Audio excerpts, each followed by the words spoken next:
Hello, it's Nikki. Welcome back to, I believe, part 9. Let's go, shall we? We are in the final part of talking about your positioning, your digital disco, your online presence, and what people find when they Google you, how they experience you when you're not in the room. I want to talk about your magic first and foremost, and when it shows up, what it requires, and how it can work for you without you feeling like you have to be all singing, all dancing, and have a drone following you around the whole time to create the content.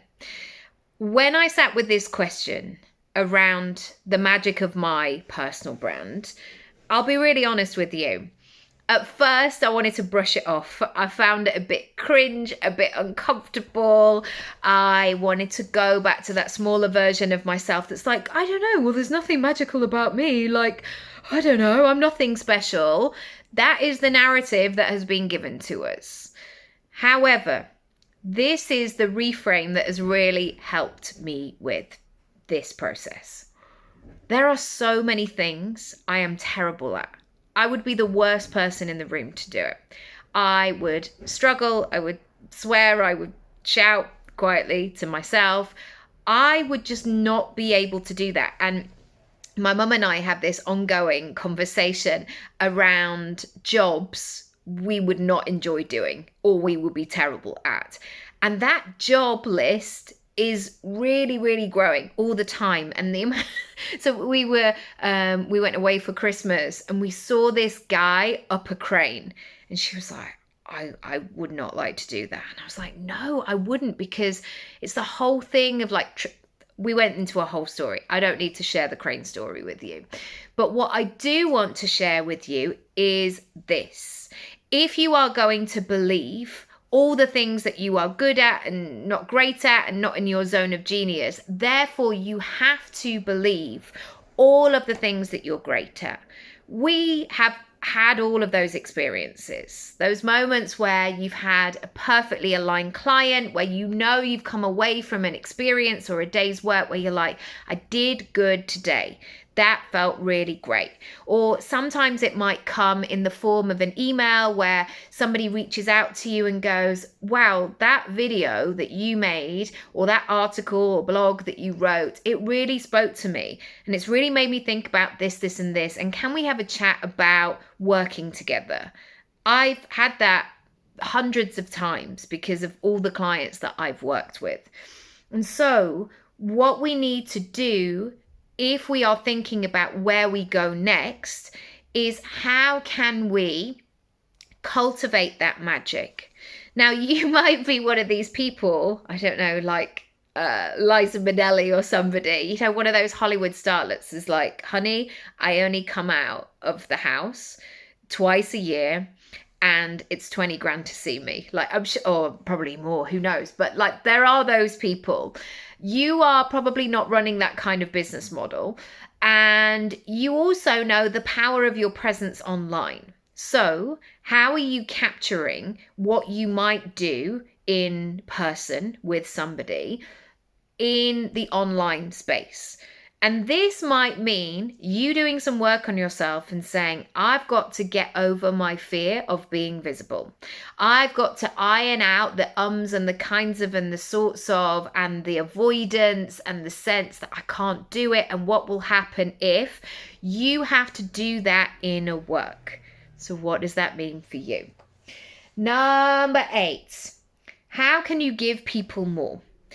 Once people find you and like you and connect with you, okay, let me turn it around from a personal perspective. If I hear somebody on the internet I'm maybe not familiar with, and I've been introduced to them via a podcast that I listen to, and they say something that speaks to me. Like, I remember the first time I heard Emma Grede. I remember the first time I heard Chris Donnelly. I remember the first time I heard Danielle Laporte. I was like, right. And I was putting their name into Google, into the podcast app, into YouTube. I was looking for more. And so when people discover you, your ideal people, they will likely be doing the same. What does that therefore mean? You need to provide more for them and make it easy to find you. So say you talk about, well, let me give this as an example. Say the digital disco online presence conversation. If you like this kind of content and you want more from this, all you need to do, because I've curated it, is to follow the playlist. There is a playlist on my YouTube channel and you can follow along. So every time there's something to do with building a digital disco online, you get more of it. And it's all categorized. You don't have to go through my 5,000 videos, the shorts, the long form on my YouTube channel. You can find more of what you want right there. So it's about thinking about your ideal clients. It's almost like the way that a supermarket is set up. They haven't got like apples over here and bananas over here. If you're looking for fresh stuff, come. You're going to find the fruits. You're going to find the veg. We're even going to put like the milk and the butter and the cheese in the next aisle. Oh, and the bread's just around the corner. So if you're in that fresh thing, great. If you want to fill your freezer, we've put all the things, all the freezer section over here. You've got the fruits, the ice cream, the desserts, the gyozas, the pizzas, whatever it is that floats your boat. It's about curation and making it easy, because when you make it easy and streamlined, people are going to stick around because we all love that sense of being taken care of. The next thing I want to say is I want you to spell it out. And this is something that I have really worked on over the last year. I am from that generation of women who just wanted to help everybody. Like, one of the nicest things that you could say was like, I just want to be a kind person. And it was really, I don't know if it was because we started getting, Miss World in the UK, and we heard it and it was like, okay, that's what you should be as a daughter. And I'm not saying I don't want my kids to be kind. I absolutely do. But sometimes I think we get this word muddled in business where we're being so kind and generous to everybody and trying to please everybody. And therefore we're this sort of like diluted, lukewarm, vanilla version of ourselves. And I think in order to build the businesses and the lives that we actually want, we have to make some clearer decisions. We have to seek more clarity. So phrases such as, this is perfect for you if. Is this you? You may be looking for X, Y, and Z. Spell it out to your ideal clients. Be really clear on who you can help. If you're saying things like, I help women or I help mums, go deeper. Go into the nuance. Go into the problem. Go into what is going on for that mum.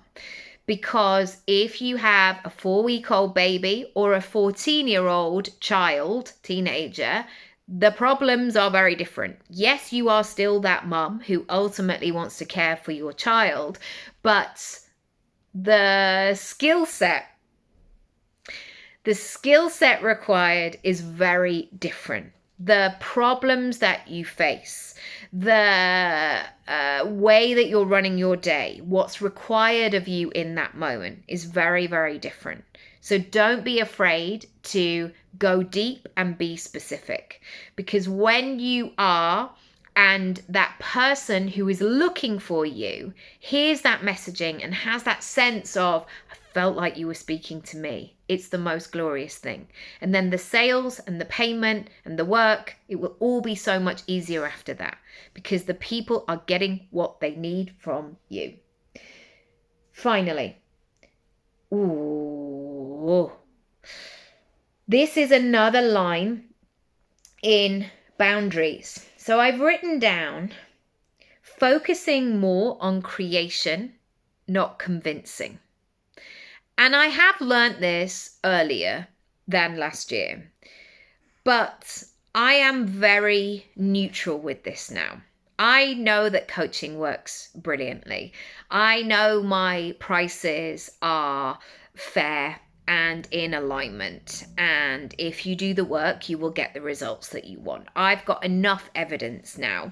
And I also know myself very well. So I know that I'm going to show up for you. I'm not going to be like, oh, she's paid me my money now, so I'm just going to go to the Maldives for a fortnight and ghost her. Like, that's not how I work. And yet there will still be some people who will troll me online. It's like, what are you talking about? Like, does this even work? Is this like a real thing, this coaching thing? And me trying to get into a discussion / argument with somebody online, a stranger, and convince them why coaching is great is a terrible use of my time. I would rather step into creation mode and show you what it does. So I want you to think about that. How can you build from that energetic space? How can you lead and not lower? It takes a lot of bravery and strength to lead and to say, this is who I am and this is where I'm going and this is what is important to me and this is where my expertise lie. It takes a lot. And also, many of us were not taught to be leaders. So we are really finding our feet as we go.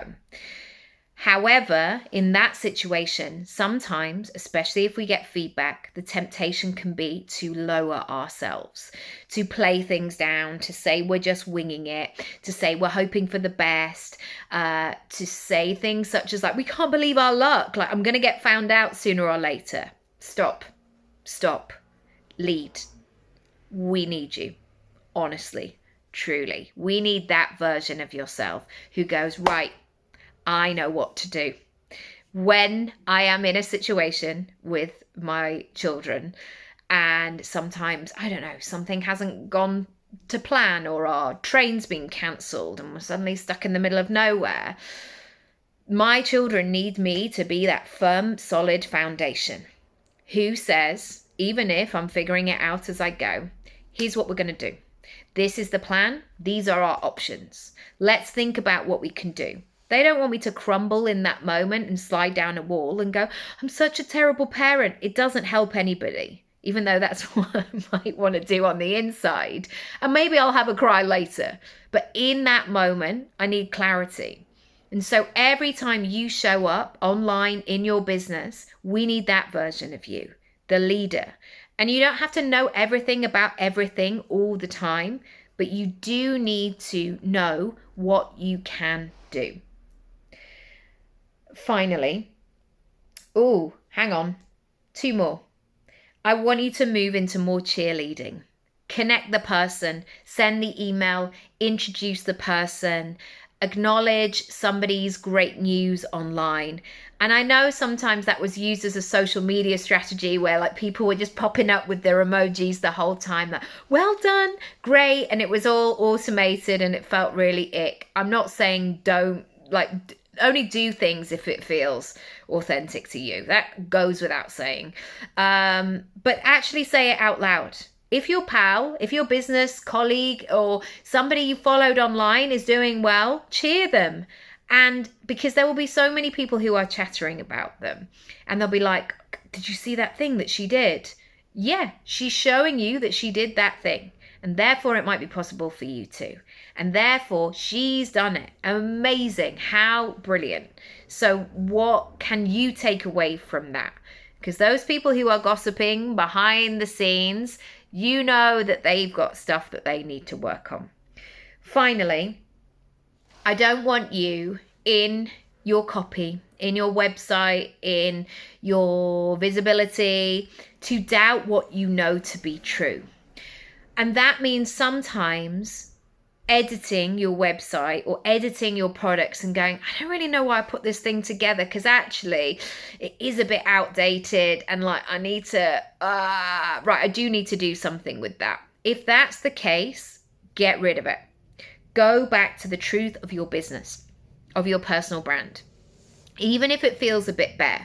You know, sometimes when a new shop opens up and you might go in and it feels quite sparse at the moment. There's only a few kind of products, and they're like, more things are coming soon, we're just trying a few things out. Or maybe food production does this. It's like, we've got this sauce company and we've only got one sauce for now, but we've got an idea for 6 different condiments for the new year. It's better to do that one thing really well, build that trust, build that connection, and then build the sauces later. Throwing out loads of stuff that are not really in alignment, that are not really on your brand or in your zone of genius, it's not helpful. I hope, however, this was helpful. And as I've mentioned, if you want to come in and join your digital disco, please do so. I would love to help and support you. And you can add magic at checkout to save 20%. And I'm sending you lots of love. Bye.